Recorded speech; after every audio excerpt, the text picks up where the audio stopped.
तो आज हम कंटिन्यू करेंगे आरबीसी का टॉपिक ब्लड फिजियोलॉजी में।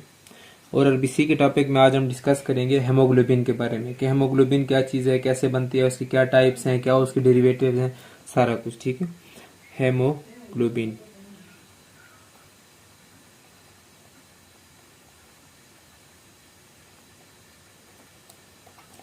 तो आरबीसी में आज हमारा टॉपिक है हेमोग्लोबिन का।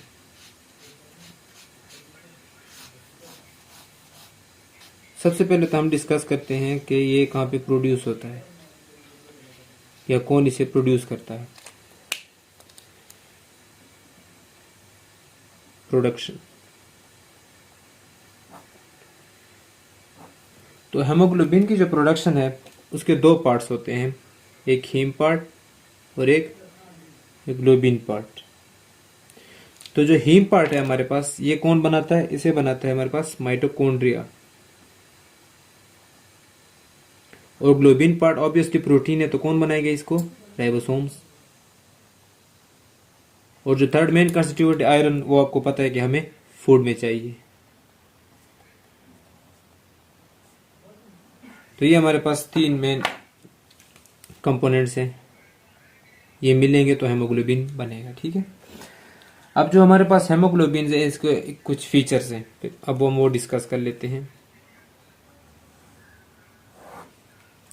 Features of haemoglobin.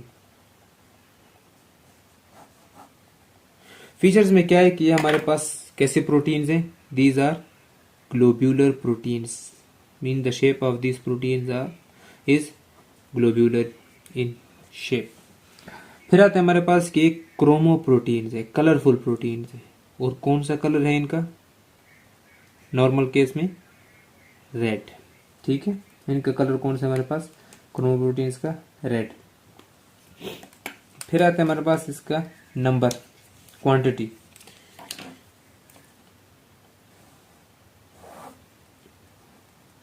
Quantity of haemoglobin.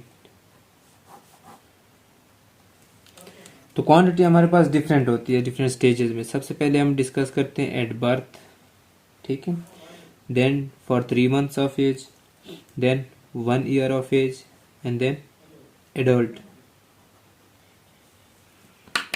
तो जो हमारे पास बर्थ के केस में है, सबसे पहले तो वो है 25 ग्राम पर डेसी लीटर। सिमिलरली ये कम होता जाता है, 3 months में आ जाता है 25 ग्राम पर डेसी लीटर तक। 1 year की एज तक जब बच्चा पहुंचता है तो उसमें हेमोग्लोबिन की क्वांटिटी हो जाती है 17, और एडल्ट में आके ये हो जाते हैं 14 ग्राम पर डेसी लीटर।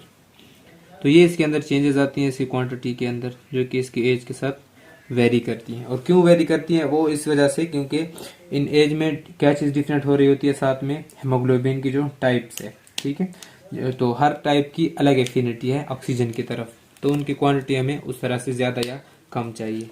जब ऑक्सीजन की डिमांड ज़्यादा होगी तो फिर ऑब्वियसली कि हमें जो है ना इसकी एफिनिटी, ऐसा हेमोग्लोबिन चाहिए होगी जिसकी एफिनिटी ज़्यादा होगी। तो अब हम पढ़ते हैं टाइप्स ऑफ हेमोग्लोबिन। ठीक है, अब इस टाइप से हमारे पास दो कैटेगरीज आ जाएंगी, फिजियोलॉजिकल और पैथोलॉजिकल। इधर हम डिस्कस करते हैं टाइप्स ऑफ हेमोग्लोबिन। ठीक है, फिजियोलॉजिकल एंड पैथोलॉजिकल। तो ये हमारे पास इसकी दो टाइप्स, दो किस्म की टाइप्स आएंगी। ठीक है, फिजियोलॉजिकल में सबसे पहली टाइप्स आती है हमारे पास हेमोग्लोबिन एम्ब्रियो। ठीक है, यानी कि एम्ब्रियो का हेमोग्लोबिन। फिर आता है हमारे पास हेमोग्लोबिन इन फीटस, कि फीटस के अंदर कैसा हेमोग्लोबिन होता है। फिर आता है हमारे पास हेमोग्लोबिन इन एडल्ट। तो ये हमारे पास 3 किस्म के हेमोग्लोबिन आ जाते हैं। इनके चेंजेस क्या होती हैं कि जो हमारे पास फर्स्ट हेमोग्लोबिन है, यानी कि हेमोग्लोबिन ऑफ एम्ब्रियो, इसमें 2 अल्फा चेंज होते हैं और 2 ईटा या इप्सिलॉन चेंजेस। ठीक है, ईटा चेंजेस ग्रीक वर्ड से। सिमिलरली इसमें हमारे पास 2 अल्फा आते हैं एंड 2 गैमा चेंज। और हेमोग्लोबिन ए में हमारे पास 2 अल्फा और 2 बीटा चेंज आते हैं। इस तरह से हमारे पास फिजियोलॉजिकल डिवीजन हो जाती है। पैथोलॉजिकल डिवीजन में सबसे पहला आता है हमारे पास हेमोग्लोबिन एस, फिर आता है हमारे पास हेमोग्लोबिन सी, फिर आते हैं हमारे पास हेमोग्लोबिन ई, फिर आते हैं हमारे पास हेमोग्लोबिन एम और थैलासीमिया। ठीक है, थैलासीमिया के फिर दो टाइप्स हैं, alpha thalassaemia and beta thalassaemia.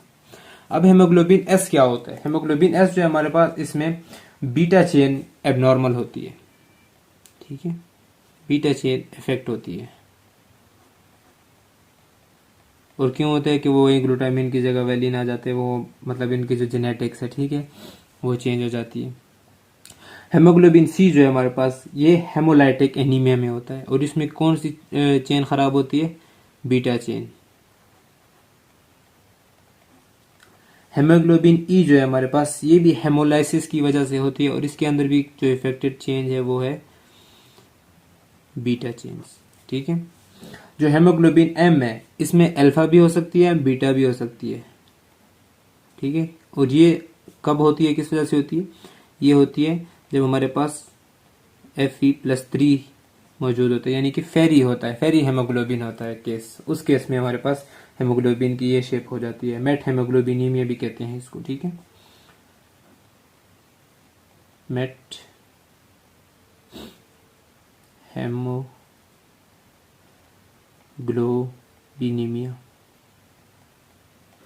Thalassaemia में दो टाइप्स होती हैं, अल्फा बीटा। अल्फा थैलासीमिया में अल्फा चेन इफेक्ट होते हैं, और बीटा थैलासीमिया में बीटा चेन्स। ये थे हमारे पास टाइप्स ऑफ हेमोग्लोबिन। फिर उसके हमने फर्दर कैटेगरीज पढ़ी, फिजियोलॉजिकल एंड पैथोलॉजिकल। अब हम पढ़ते हैं डेरिवेटिव्स ऑफ हेमोग्लोबिन, कि हेमोग्लोबिन के क्या डेरिवेटिव्स हो सकते हैं। तो डेरिवेटिव्स में हमारे पास सबसे पहले आते हैं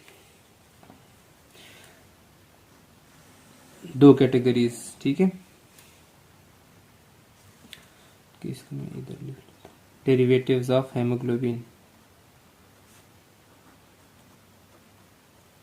यहाँ पे मैं पहले लिखता हूँ फिजियोलॉजिकल,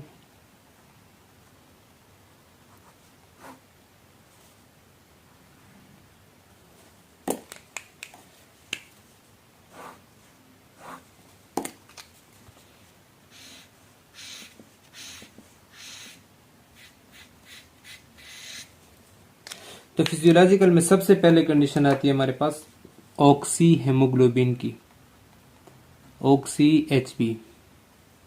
ऑक्सी हेमोग्लोबिन में क्या होता है कि हेमोग्लोबिन के साथ बाइंड करता है ऑक्सीजन, सिंपल, नाम से ही जाहिर है। डी ऑक्सी होमोग्लोबिन जो है हमारे पास, डी ऑक्सी हीमोग्लोबिन, उसमें एचबी के साथ कोई भी चीज अटैच नहीं होती है। ठीक है, रिड्यूस फॉर्म में है, ऑक्सीजन उसके साथ अटैच नहीं हुई अभी तक, या होने के बाद जो है ना टिश्यू में चली गई है, मगर इस जब तक डीऑक्सी है तब तक उसके साथ कोई भी चीज अटैच नहीं है। फिर आती है हमारे पास कार्ब हेमोग्लोबिन, कार्ब एमिनो या कार्ब हेमोग्लोबिन।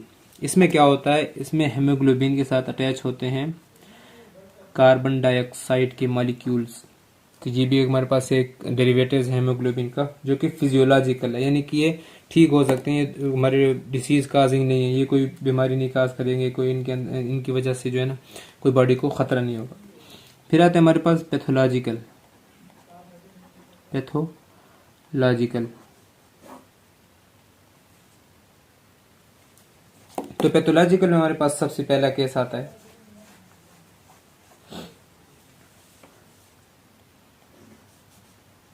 कार्बोक्सी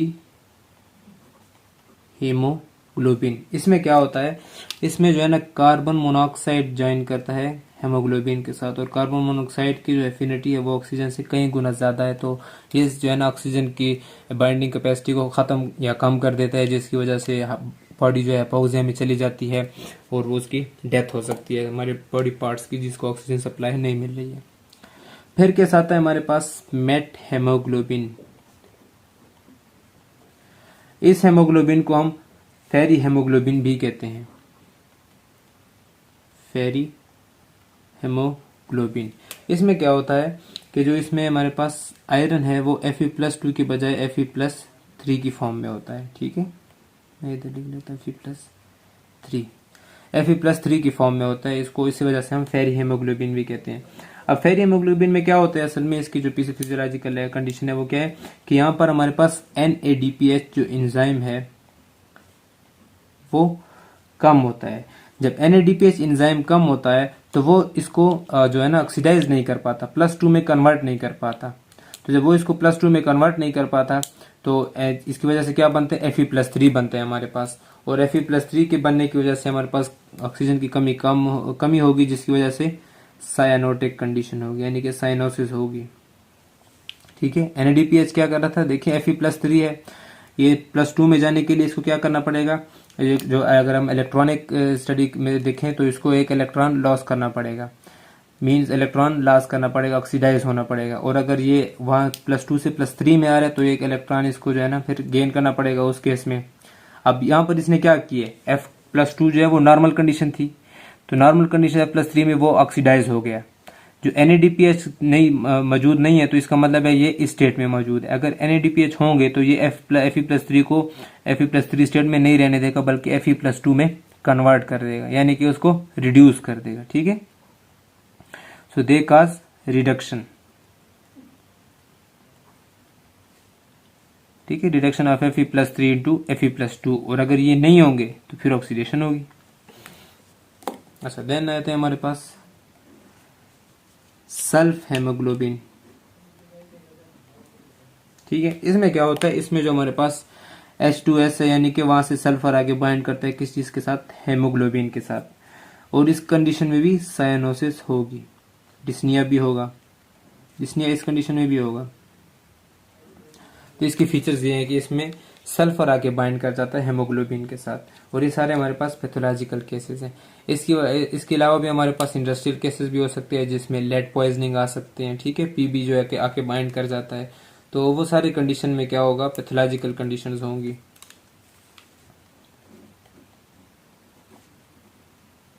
ठीक है, लेड पॉइजनिंग वगैरह, तो ये सारे क्या करेंगे, इसमें पैथोलॉजिकल कंडीशन होगी। हेमोग्लोबिन के डेरिवेटिव्स होंगे वो एबनॉर्मल डेरिवेटिव्स होंगे, यानी कि नॉर्मल डेरिवेटिव्स नहीं होंगे। ठीक है, अच्छा, लास्ट टाइम क्या क्वेश्चन था हमारा,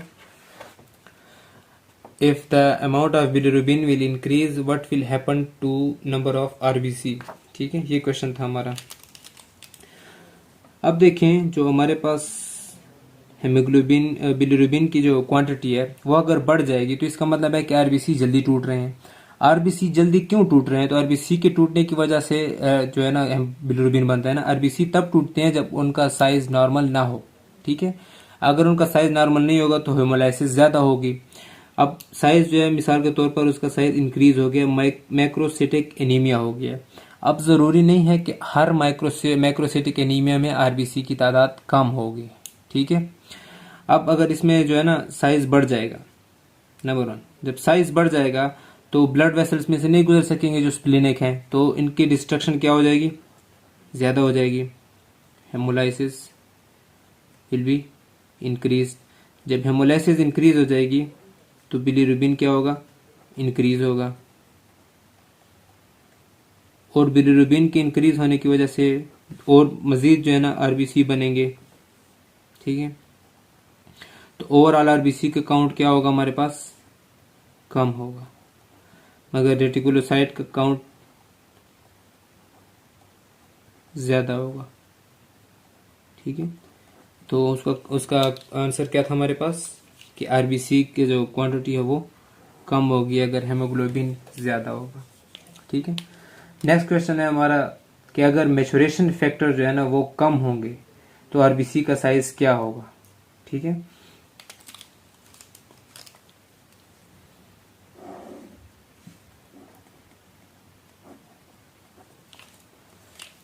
if maturation factor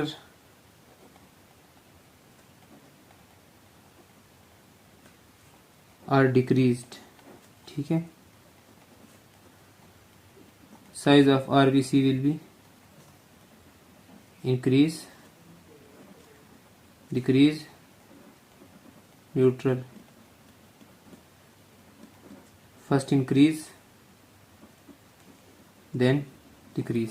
तो नेक्स्ट के लिए हमारा ये क्वेश्चन है कि अगर मैचुरेशन फैक्टर कम होंगे तो आरबीसी के जो उसकी जो मॉर्फोलॉजिकल साइज है वो क्या होगा, उसका इंक्रीज होगा, डिक्रीज होगा, न्यूट्रल होगा, या पहले इंक्रीज होगा फिर जाके डिक्रीज होगा। तो इस तरह से हमारे पास आरबीसी का एक और पार्ट कंप्लीट हो जाता है हेमोग्लोबिन का। उसकी हमने प्रोडक्शन पढ़ी है, उसके फीचर्स पढ़े हैं, क्वांटिटी, फिर हमने उसकी टाइप्स पढ़ी बोथ फिजियोलॉजिकल एंड पैथोलॉजिकल, और उसके डेरिवेटिव्स भी हमने डिस्कस किए फिजियोलॉजिकल और पैथोलॉजिकल।